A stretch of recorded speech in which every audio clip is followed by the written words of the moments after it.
debout sur l'estrade, avec les gens qui écoutent, et puis moi qui parle, et puis les gens qui dorment, et moi qui parle. Enfin, bref. Ou moi je m'endors, je ne sais plus. Non, en fait, l'idée, c'est vraiment que ce soit un peu plus comme les temps qu'on prend pendant les jeûnes et prières, que ce soit un peu plus interactif.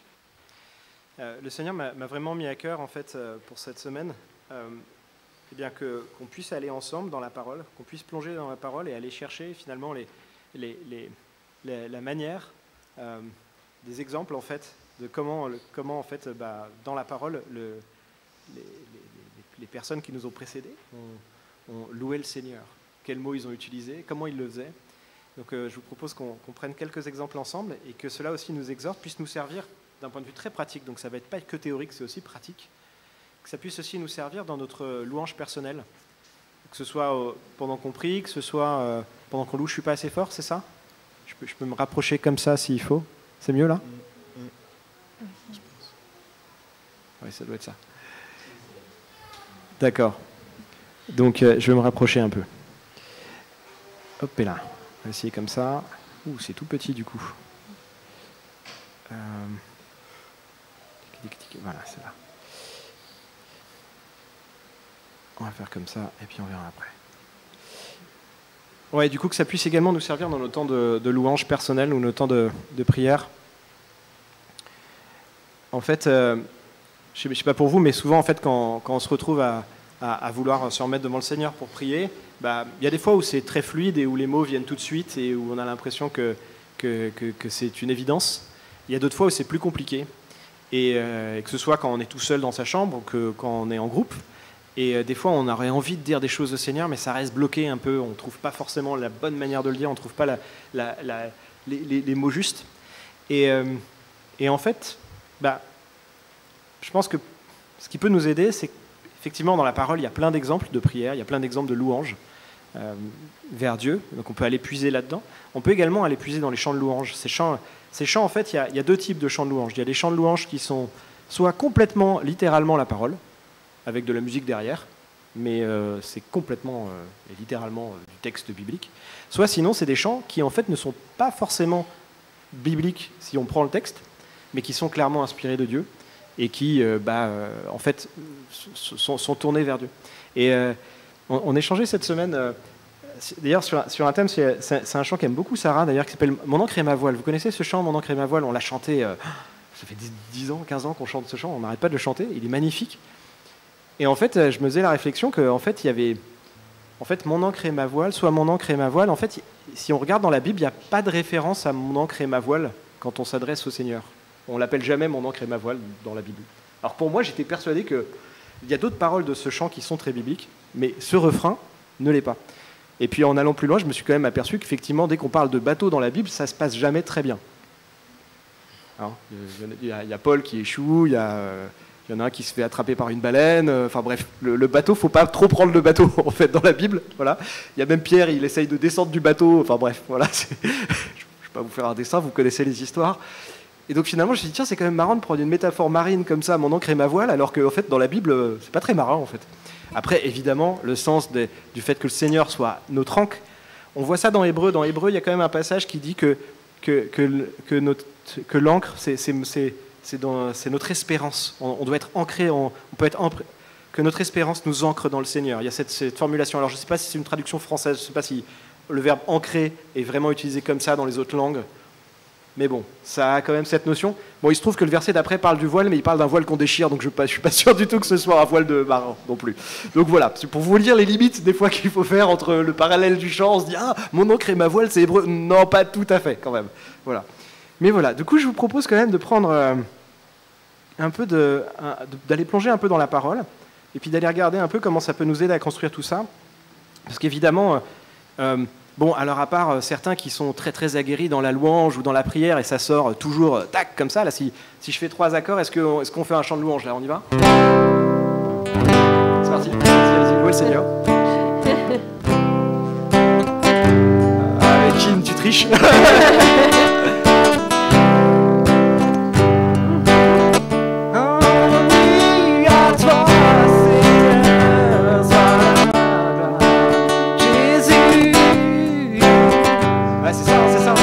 On devrait tous pouvoir le faire comme ça, c'est cool.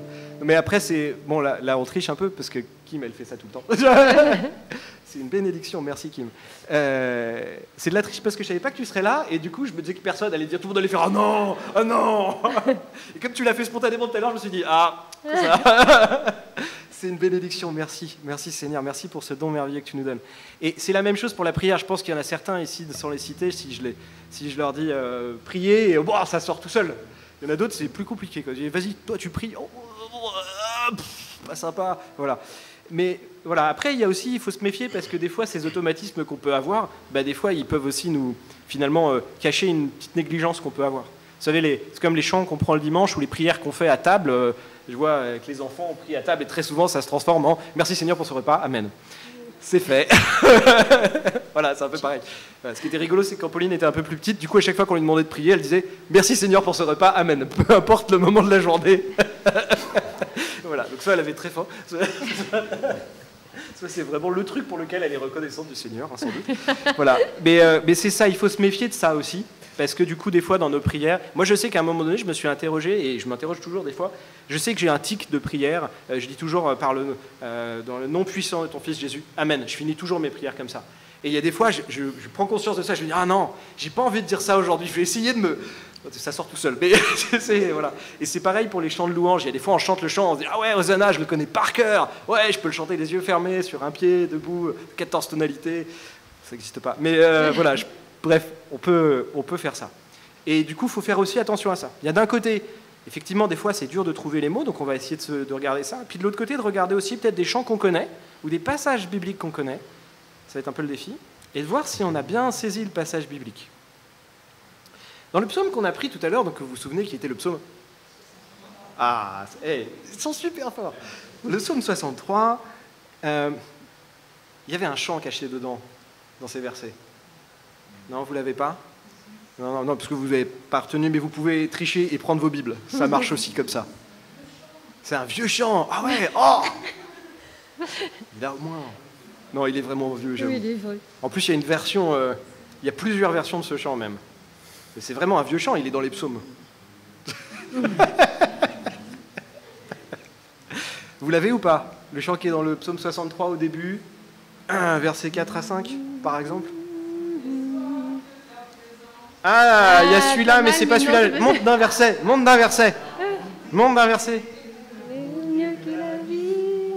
Car ta bonté vaut mieux que la vie, mes lèvres s'élèvent tes louanges, j'élèverai mes mains en ton nom, mes lèvres s'élèvent tes louanges, j'élèverai mes mains en ton nom. Bon, les laïla, ils sont pas bibliques. Ils sont musicaux, mais ils ne sont pas bibliques. Bon, vous le connaissez bien, ce chant ? On l'a tous chanté plein de fois. Il y en a d'autres versions encore plus vieilles, il y en a des versions plus récentes, parce que vraiment, c'est des versets qui se prêtent bien à chanter. Est-ce que quelqu'un peut prendre le début du psaume 63, s'il vous plaît ? Quelqu'un a sa Bible ?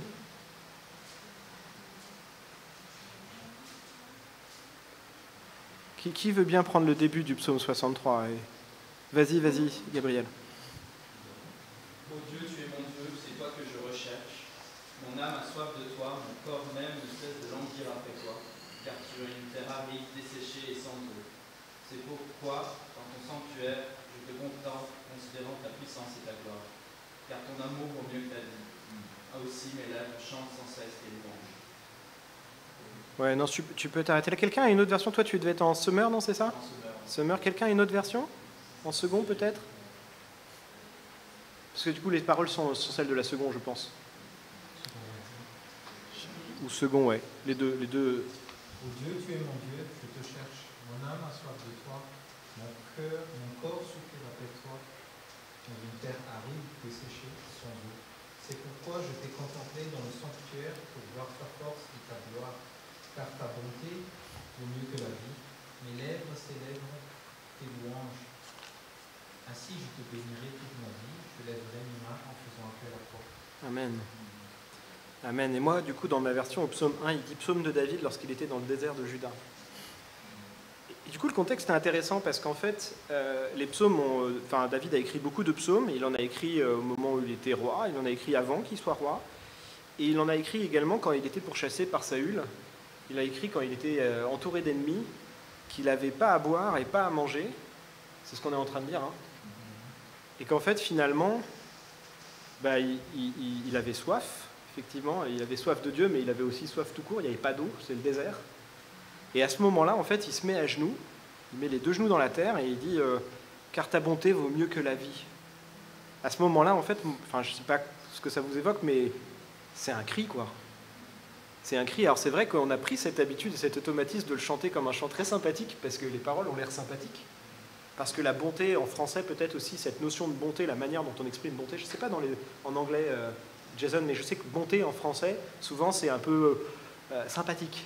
Tu vois, c'est pas un mot très fort, c'est pas l'amour, c'est pas quelque chose de très fort, c'est quelque chose de doux comme sentiment, mais pas d'excessif. Alors que là, car ta bonté vaut mieux que la vie, le fait que Dieu soit bon est plus important que sa propre vie. Vous imaginez un peu ? C'est super fort en fait. Du coup, est-ce qu'on peut essayer, alors on va essayer avec la même mélodie, est-ce qu'on peut essayer ensemble, et après si vous voulez on peut le prier, et si on n'arrive pas à le chanter on peut le prier, est-ce qu'on peut essayer de reprendre ce chant en essayant de se mettre dans les chaussures de David là, de se dire, et d'ailleurs le chant, moi je vois Merla Watson, je suis dans les gemmes, là il y a écrit psaume 63, 4, 5, donc il n'y a pas de doute, c'est bien, la mélodie a été écrite pour ça. Et du coup, on est sur un chant où en fait, on est en train de proclamer à Dieu qu'il est plus que le fait que Dieu soit bon, c'est plus important que notre propre vie. Peu importe ce qui nous arrive en fait, peu importe la situation dans laquelle on est, en fait, Dieu est bon et c'est tout. C'est tout ce qui importe en fait. Parce que voilà, on ne sait pas ce qui va nous arriver, mais lui le sait. Et comme il est bon, si on fait sa volonté, il peut nous arriver que des choses bonnes. Et si on doit mourir, eh bien que ça arrive. Et c'est quand même ce que dit David, hein, Jésus n'est pas venu. Hein. Il appelle déjà, cela dit, le Dieu de mon salut aussi, mais c'est quand même très très fort.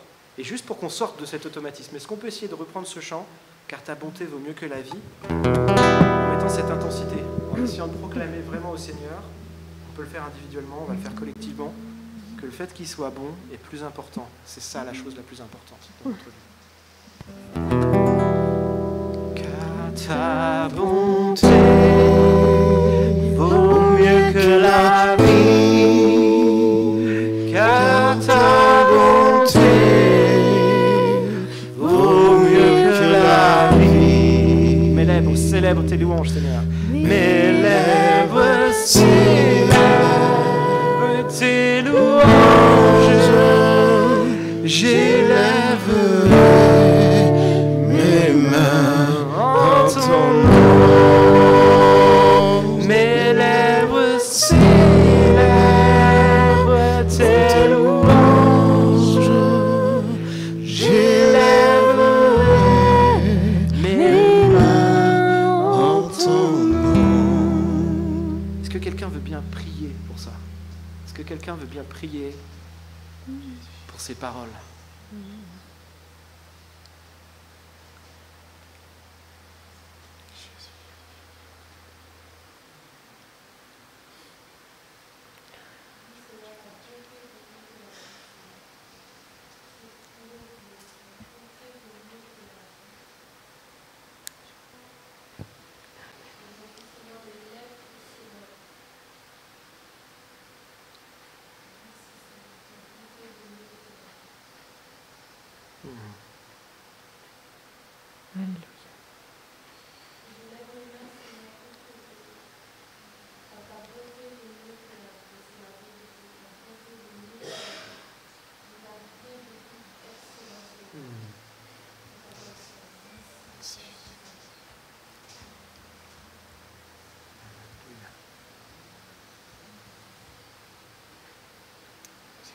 Seigneur, de nous rappeler cet après-midi que ta bonté est pour la vie. Comme David, Seigneur, quel que soit l'endroit, le désert dans lequel nous nous situons, considérons que ta bonté pour nous, considérons que celui qui gouverne notre vie, sa bonté pour nous fait la vie notre propre vie. Alors nous te remercions, Papa. Nous te remercions parce que tu ne nous abandonnes jamais. Nous te remercions parce que ta bonté demeure avec ceux qui te craignent. Considérons, Seigneur, véritablement que tu es là. Merci, Père éternel. Gloire et honneur à ton nom. À toi seul revient la gloire, Seigneur, c'est ta promesse. Amen. Amen. Quel que soit, Seigneur, ce que nous vivons, Seigneur mon Dieu, quel que soit l'endroit où nous sommes, Seigneur, Seigneur, vraiment, viens vraiment convaincre nos cœurs. Viens faire ton œuvre en nous, Seigneur. Et permets-nous de vivre, Seigneur, ce que tu dis de toi-même, Seigneur, que ta bonté vaut mieux que notre vie, Seigneur mon Dieu. Que personne d'entre nous ne parte aujourd'hui de cet endroit, Seigneur, sans avoir cette condition dans son cœur, Seigneur. Nous te demandons vraiment, nous te demandons ce miracle. Cet après-midi, Seigneur. Viens toucher chaque cœur, Seigneur. Viens saisir chaque cœur, Seigneur. Au nom de Jésus. Amen. Amen. Oui, Seigneur, tu es bon. Merci, Seigneur, parce que tu es bon. Amen.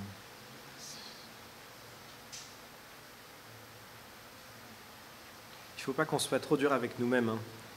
En fait, c'est souvent une joie de louer le Seigneur. C'est pour ça aussi qu'il y a beaucoup de chants qui ont été écrits dans la souffrance, que nous, on chante les mains levées. Mais c'est aussi parce qu'il y a l'enthousiasme et la joie. Tout va bien. Il y a une autre notion que je voulais prendre en exemple, c'est la notion de parvis. Je ne sais pas si vous avez remarqué, c'est un mot qui revient souvent dans les chants. Dans tes parvis, Seigneur.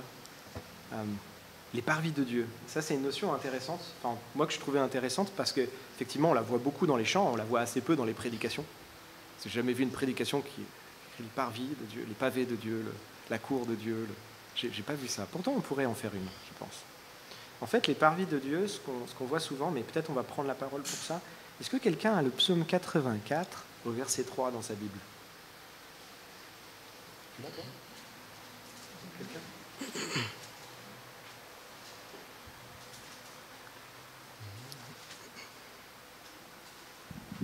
Alors de mémoire, il y a 2 fois la notion de parvis dans le psaume, mais on va prendre le verset 3.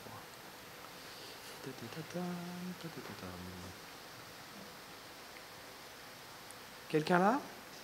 Oui. Ah, c'est ça. Ouais. Oui, vas-y si tu veux. Oui. Mon âme soupire et même languit après les parvis de l'Éternel. Tout mon être pousse des cris de joie vers le Dieu vivant. Amen. Dieu est vivant. Waouh. C'est fou tout ce qu'a compris David, toute l'intimité qu'il avait avec Dieu. Amen. Les parvis. Et donc les parvis, mon âme se languit après les parvis de l'Éternel. Les parvis, on pourrait les voir avec 2 dimensions. Ce que je vous propose, c'est d'abord déjà de rentrer dans les parvis de manière individuelle. On voit dans les psaumes, dans les chants qui utilisent ce mot, souvent que le parvis, en fait, c'est le lieu de l'intimité avec Dieu. Et c'est intéressant, je trouve, quand on démarre un temps de prière individuel, de proclamer qu'on souhaite s'avancer vers Dieu. Souvent, quand on démarre un temps de prière, un des efforts qu'on doit faire, c'est de se sortir du quotidien. Se sortir qu'il y a des choses à faire avant, enfin qu'il y avait des choses à faire avant, après, que là on était en retard, qu'on a couru, qu'on a fait ceci, cela, machin. Tout ça, ça pollue beaucoup l'esprit. Et finalement, en fait, les parvis de l'Éternel, c'est le bon lieu de la prière. Et je pense que c'est important dans nos chants, dans nos prières, de commencer par ça, de commencer à un moment donné, dans nos moments de prière, de se dire, ok, en fait, ça servira à rien que je prie si je suis en train de penser à ma liste de courses en même temps, en fait. Donc déjà, je vais me mettre dans les parvis de l'Éternel, je veux rentrer dans son intimité. Seigneur, je te proclame, je veux être dans tes parvis. Et on a des chants qui ont cette dimension-là, et qu'on chante comme ça, hein, et qui aident à rentrer dans cette dimension. Il y a par exemple ce chant de Matt et Beth Redman, Accueillis dans les parvis du roi, qui est exactement ça pour moi. C'est un chant qui aide. Et si vous avez du mal comme ça, si vous avez l'esprit pollué par plein de soucis et plein de choses, moi personnellement, ça m'aide en fait d'avoir des des chants comme ça, qui aident à rentrer en fait dans la présence de Dieu. On le chante un peu ensemble celui-là. Accueilli dans les parvis du roi, je suis introduit dans ta présence. Je suis là sur le lieu de ta grâce, pourtant je m'avance avec révérence. Je pense qu'on peut rester là pour les parvis individuels, je pense qu'on a compris. Est-ce que c'est quelque chose qui est difficile pour vous de rentrer dans les parvis de Dieu ? Est-ce que pour toi, dans ta prière aujourd'hui, c'est quelque chose de compliqué ?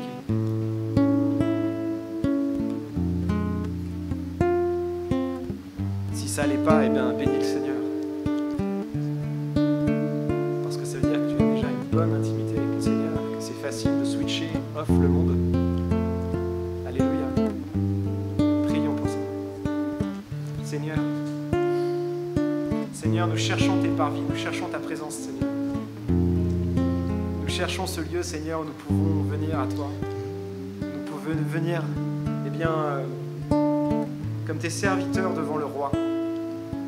Pas n'importe comment, pas en étant pollués par notre quotidien, mais en étant pleinement à ton écoute, en étant pleinement attentif à ta parole, en étant pleinement attentif à ce que tu as pour nous. Sois glorifié, Seigneur. Sois glorifié de tous ces moyens que tu nous donnes, de ton esprit, Seigneur, que tu nous as donné pour pouvoir intercéder pour nous, même quand nous en sommes incapables. Et qu'est-ce que nous sommes incapables? Merci, Seigneur. Merci, Seigneur, parce que tu as tout prévu. Tu as pourvu à tous nos besoins. Sois glorifié.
Quelle grâce, quel repos d'avoir le droit, d'avoir la porte grande ouverte pour que nous puissions venir en ta présence. Il n'y a pas de trop petit ou de trop grand, de pas assez spirituel, pas assez trop de pensées culpabilisantes qui nous empêchent de venir à toi, Père éternel. Que nous puissions aussi combattre ces mauvaises pensées, ce doute qui est inséminé. Tu nous attends, tu es là. Nous avons qu'à venir dans ta présence, à nous décharger sur toi et d'être dans le creux de ton rocher, à l'antre de tes ailes, Père éternel. Merci pour ce lieu de repos et de ressourcement que tu mets en libre accès à nous. Merci, Père éternel. Amen.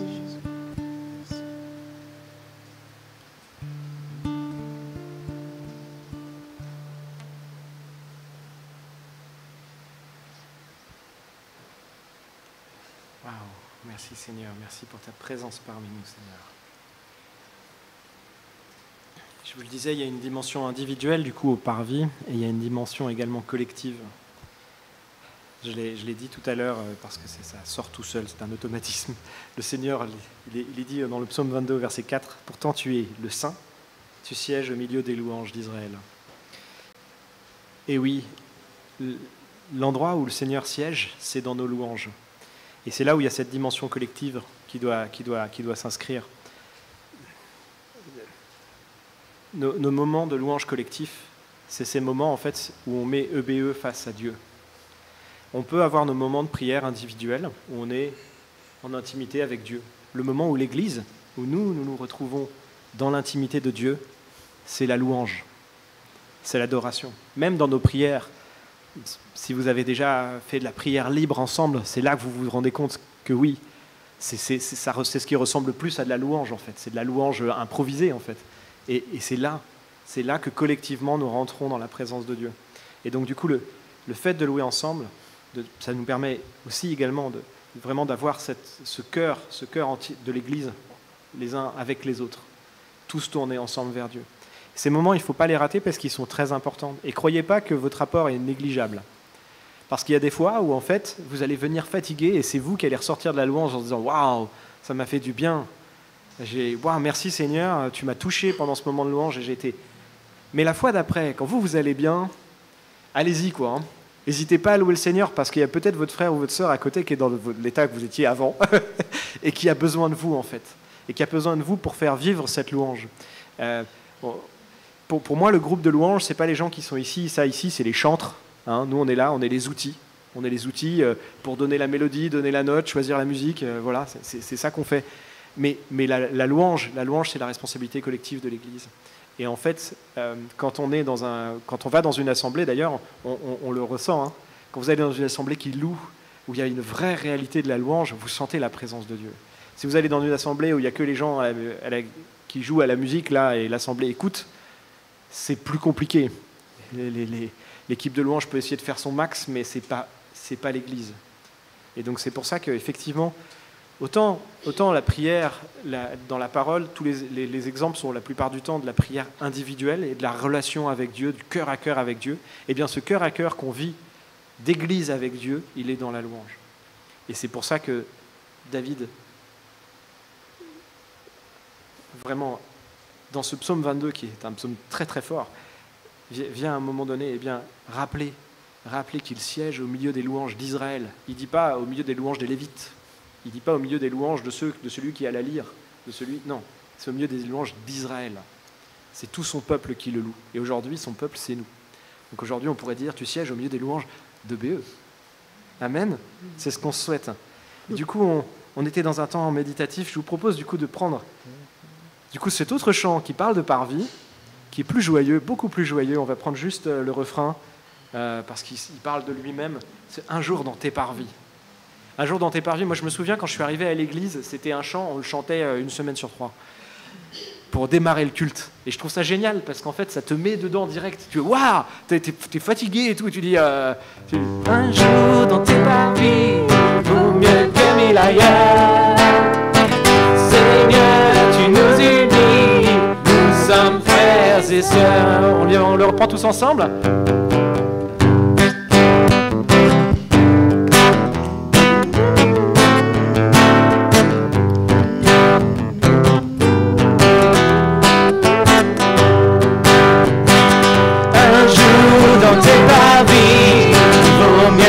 Mille ailleurs, Seigneur, tu nous unis, nous sommes rassemblés en ce lieu, nous louons notre Père. ainsi l'Esprit de Dieu. Nous sommes dans sa lumière. Un jour dans ses paris, pour mieux que mille ailleurs. Seigneur, tu nous unis, nous sommes frères et sœurs. Alléluia. Amen. Quand on chante ça, un jour dans tes parvis vaut mieux que 1000 ailleurs, on se dit qu'à chaque fois qu'on est dans ses parvis, ça vaut 1000 jours. On va vivre vachement longtemps. Non? Ça s'appelle l'éternité avec Dieu, ça. Oh, il fallait la faire, non? Ok. Bon. On va se réveiller un peu parce que dans la Bible, donc, David dit « Pourtant, tu es saint ». Alors, on ne va pas revenir sur le pourquoi il dit « pourtant », mais il dit « tu es saint ». Et ça aussi, c'est quelque chose qu'on chante souvent, non? On chante souvent « tu es saint ». Et on chante aussi « tu es béni »,« béni soit ton nom »,« tu es sanctifié », tout ça. On chante ça, non? Souvent, c'est dans le verbiage qu'on aime bien dans les chants de louanges. Et effectivement, on chante ça très très souvent, tout ce vocabulaire-là. Et du coup, m'est venue la question, c'est biblique? Il faudrait peut-être se poser la question, je sais, après 10 ans à faire la louange. Désolé, hein, ne jetez pas la pierre. Vous l'avez fait? Est-ce que vous l'avez fait? Bon, alors. Hein. Ok. En fait, j'ai trouvé une réponse assez facile à ça. Je ne suis pas allé très loin, en fait. Jésus nous donne un modèle de prière. Vous le connaissez? Et donc, du coup, ça commence par « Notre Père qui est aux cieux, que ton nom soit sanctifié !» Alléluia! Waouh! Et c'est bon. J'en ai eu chaud quand même, cette émission. Ça aurait été ballot de chanter 150 chants. Ça aurait été gênant. Mais bon. Et donc, du coup, voilà, le Seigneur nous donne ce modèle de prière. Et c'est marrant, c'est au début de la prière. Et d'ailleurs, dans le modèle, souvent, on a ça en tête. Notre Père qui est aux cieux, on commence par la souveraineté de Dieu, et juste après, on commence par sa sainteté. Parce que nous ne sommes pas saints, mais lui est saint. Et donc, celui qui peut nous rendre saints, c'est lui. Voilà. Et nous ne sommes pas seigneurs, nous n'avons pas... c'est lui qui est Seigneur. Donc, on commence par se mettre sous son autorité, c'est lui qui règne, et après, on se met sous sa sainteté. C'est lui qui est saint. Bon, alors du coup, comme j'aime la facilité, on va chanter Saint, Saint, Saint et le Seigneur, ça c'est... Non? On peut reprendre ça ensemble? Non, mais c'est vrai. Faut... Pardon, excusez-moi. Saint, Saint est le Seigneur, le Dieu des armées. Saint, Saint, Saint est le Seigneur, le Dieu des armées. La terre remplie de sa gloire, la terre remplie de sa gloire, la terre remplie de sa gloire. Saint est le Seigneur. Alléluia, amen. Et comme Aurélie a cité tout à l'heure Philippiens, j'ai pas besoin de le faire, c'est génial. Et oui, parce que Jésus est venu pour nous montrer la gloire de Dieu. Et ça, c'est une bénédiction. Donc on a le droit de parler de la gloire de Dieu aussi.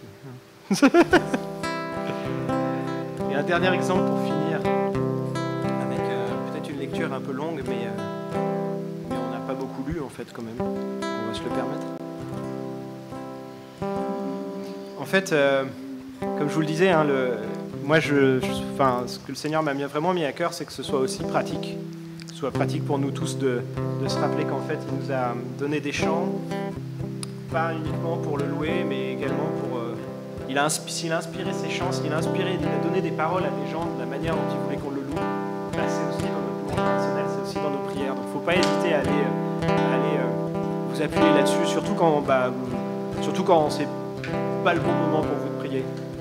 Moi personnellement, c'est ça, je sais que c'est quand je suis pas bien, quand je suis pas bien, quand je suis oppressé, stressé, c'est là que c'est le plus dur de trouver les mots souvent. On commence par Seigneur, alors après on rentre dans les automatismes, tu es roi, tu es glorieux, tu es saint, tu es souverain, ok j'ai tout fait, tu es bon, pardon, tu es vivant, tu es glorieux, et non ça je l'ai déjà fait. Et après là, c'est compliqué. Et c'est là que, en fait, il a inspiré ses chants à d'autres, parfois même à des frères et sœurs de l'église aussi. Et du coup, n'hésitez pas. N'hésitez pas à aller piocher dans ces chants. C'est pas un problème de le faire. Et ça doit vraiment nous aider à ça. Et on peut aussi aller piocher dans la parole. Et il y a des passages de la parole, en fait, je me souviens de ce passage qu'on va lire. Ce passage, en fait, j'avais dû prêcher après les événements du Bataclan. Et c'était pas évident parce qu'on avait tous un peu un mood pas terrible à ce moment-là. C'était assez dur. Et quand je m'étais assis pour demander au Seigneur comment on exhorte une église après ça, en fait, le Seigneur m'avait fait ouvrir ma Bible dans Jean 1. Au tout début de Jean 1, dans Jean 1, verset 1. Je vous propose de prendre les versets 1 à 18. Donc s'il y en a plusieurs qui veulent lire, on peut peut-être...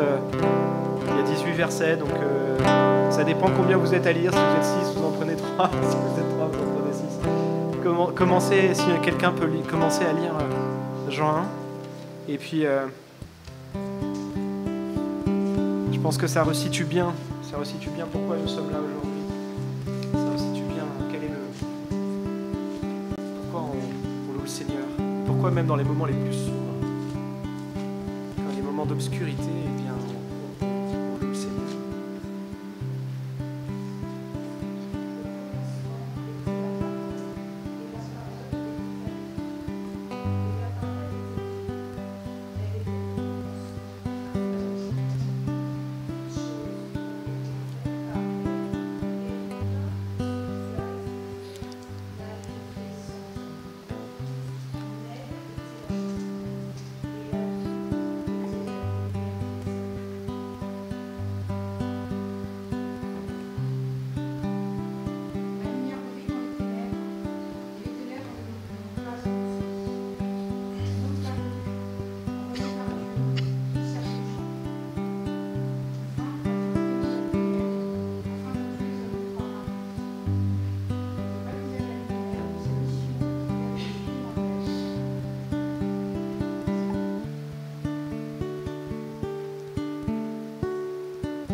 Car la parole a été faite chair et elle a habité parmi nous, pleine de grâce et de vérité.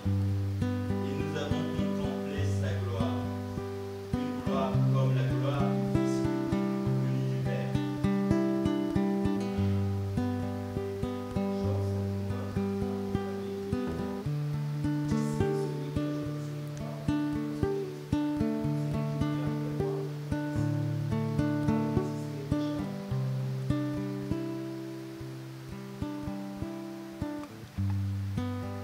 Nous avons tous reçu de sa plénitude et grâce sur grâce. En effet, la loi a été donnée à travers Moïse, mais la grâce et la vérité sont venues à travers Jésus-Christ. Personne n'a jamais vu Dieu, Dieu le Fils unique qui est dans l'intimité du Père et celui qui l'a fait connaître.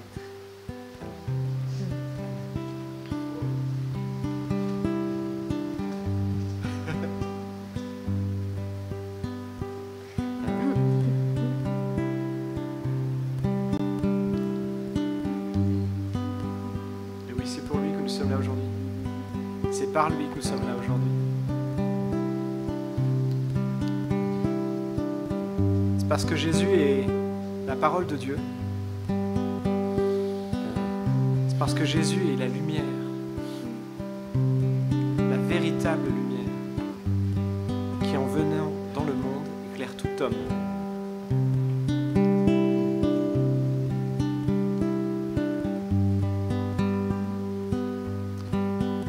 C'est pour ça que quand on est au milieu des ténèbres, la seule réponse valable, en fait, c'est lui, c'est Jésus. C'est pour ça que quand on est entouré de mensonges, quand on est entouré de doutes, il est la vérité. Pourquoi chercher une autre vérité? Pourquoi chercher ailleurs? Pourquoi chercher dans le monde des réponses à des questions qu'on a déjà dans notre parole? Pourquoi chercher dans le monde? Pourquoi aller ailleurs alors qu'il est la lumière?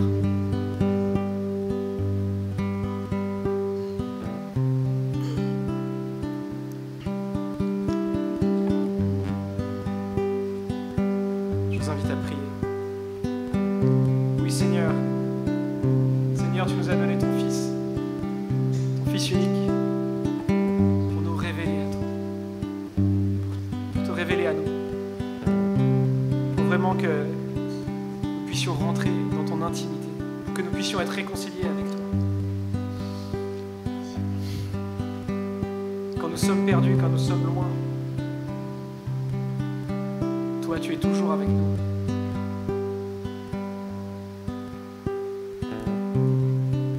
Personne ne t'a jamais vu, Seigneur. Mais nombreux sont les témoins de ton Fils. Nombreux sont les témoins de ce que tu fais, de comment tu agis, de comment tu transformes. Sois glorifié, Seigneur. Sois honoré. Amen.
Amen.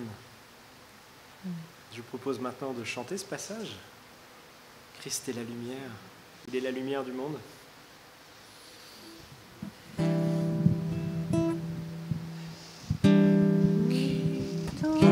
Dans la gloire de ton ciel, tu es venu sur terre, Fils aimé du Dieu éternel, tes bras tu as ouverts, ta grâce a bouleversé le cours de notre humanité.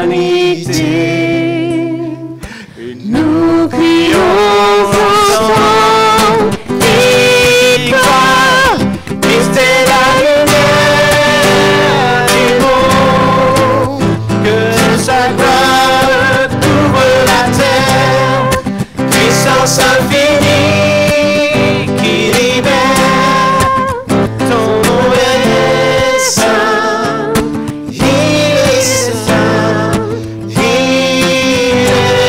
est saint. Nous les fils et les filles du roi, entendons chaque jour un hymne de gloire et de joie, célébrons son amour. Les nations de la terre s'inclineront devant le Père, chanteront ensemble, victoire, Christ est la lumière du monde, de sa gloire couvre la terre, puissance infinie qui libère, son nom est saint, il est saint, il est saint, il est saint, il est saint, il est saint, il est saint. Mon Seigneur, oui, son nom est saint. Sois glorifié, Seigneur. Merci. Voilà ce que je voulais partager avec vous aujourd'hui. J'espère que ça va pouvoir vous servir, comme moi, ça peut me servir. Voilà, je vous propose simplement, je vais juste prier pour clôturer ce moment. Après, c'est un peu bizarre, mais je vais aussi faire les annonces. Et, bref, très rapidement. Merci Seigneur, merci Père éternel pour ce temps que nous avons pris ensemble. Merci Seigneur pour ta parole que tu nous as donnée, pour ces paroles que tu nous as données, pour Jésus que tu nous as donné. Seigneur, tu nous as tout donné. Merci Père éternel parce que nous sommes reconnaissants Seigneur de ce que tu as fait pour nous, de ce que tu fais chaque jour, de ce que tu as encore en réserve pour nous. Merci Seigneur vraiment de ne pas faire de nous des adorateurs oubliés, mais de faire des adorateurs en esprit et en vérité. Seigneur, vraiment que nous puissions être raffermis dans notre vie de prière personnelle, dans notre vie de louange personnelle et également collective, Seigneur. Que vraiment tu puisses venir siéger quand tu veux dans les louanges de BE, Seigneur. C'est ici, Seigneur, c'est ici que tu trônes, Seigneur. Merci, Père éternel, pour notre Église. Merci, Seigneur, pour ces moments de prière et de louange, Seigneur. Sois glorifié, sois honoré. Amen. Amen.